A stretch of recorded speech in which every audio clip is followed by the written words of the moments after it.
Bienvenue à toi qui regarde cette vidéo. Aujourd'hui, nous allons demander quel message un défunt a-t-il pour toi. Je te propose deux choix. Choix 1. Première carte, la justice. Ce défunt veut te parler de vérité. Il y a quelque chose qu'il n'a jamais pu exprimer. Un secret, une situation déséquilibrée dans sa vie ou dans ton histoire familiale. Il cherche aujourd'hui à rétablir un équilibre karmique. Voici son message. Tu portes encore un poids qui ne t'appartient pas. Libère-toi de la culpabilité qui est mienne, pas tienne. Seconde carte, le 5 de coupe. L'esprit communique à travers une émotion restée en suspens. Tristesse, regret, amour interrompu. Il ou elle te voit pleurer ou ressasser un événement du passé. Ce défunt veut que tu tournes ton regard vers ce qui est encore vivant. Il te dit « Je suis parti, oui, mais pas sans laisser d'amour. Tu n'es pas seul. Regarde autour de toi. Quelqu'un t'aime autant que moi je t'aimais. » Carte 3.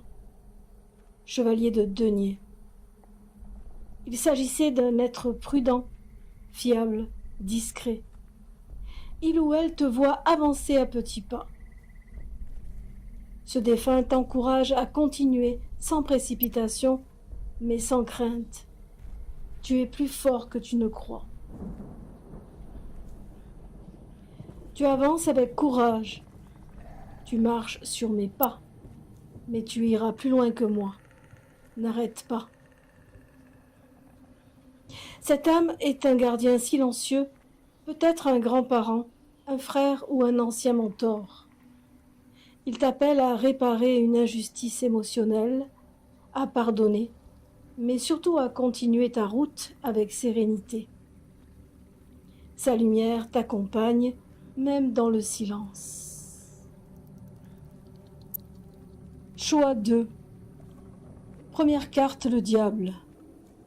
Ce défunt veut te mettre en garde contre un lien toxique, une addiction, un attachement charnel ou spirituel qui te dévore. Il voit ce piège invisible et veut t'aider à t'en libérer. Il te dit « Ce que tu crois aimer te possède. Ce que tu crois contrôler t'enchaîne. Brise ce lien, c'est moi qui te le demande. » Carte 2, 8 d'épée. Tu es peut-être emprisonné dans une peur que ce défunt connaissait lui-même.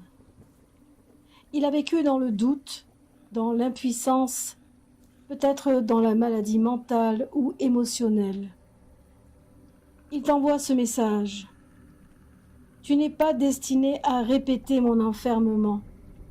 Tu as le choix, toi. Tu peux ouvrir les yeux, sortir de cette cage. Carte 3. La reine de bâton.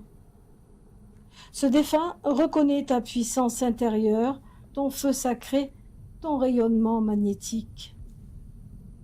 Il t'admire dans l'au-delà, même s'il ne l'a jamais dit de son vivant. Il t'encourage à redevenir flamboyant, confiant, debout. Il te dit « Je te regarde et je souris. Tu as survécu à tout ce qui aurait dû t'éteindre. Maintenant, brûle de ta vraie lumière. » L'esprit ici est plus tourmenté que dans le choix 1, mais sincèrement attaché à toi. Il peut s'agir d'un ancien amant, d'un parent qui t'a blessé, ou même d'une âme sœur karmique. Il cherche à rompre une boucle infernale, à te libérer de son propre passé, pour que tu n'hérites pas de ses chaînes. Et surtout, il reconnaît ton pouvoir sacré que tu as trop longtemps réprimé. En conclusion de ces deux tirages, l'au-delà te répond mais c'est à toi d'écouter. Ces deux esprits parlent de façon très différente. L'un est un veilleur silencieux, l'autre un esprit lié par l'intensité. Mais tous deux te disent, à leur manière, tu es vivant et ta lumière a encore un rôle à jouer. Ne porte pas ce qui n'est plus tien. Sois libre, sois vrai, sois entier. Le message est clair. Les morts ne dorment pas tant que les vivants refusent d'aimer leur propre destin. Voilà pour ces deux tirages qui, j'espère, t'auront résonné. Quant à moi, je te retrouve la semaine prochaine. Pax vobiscum.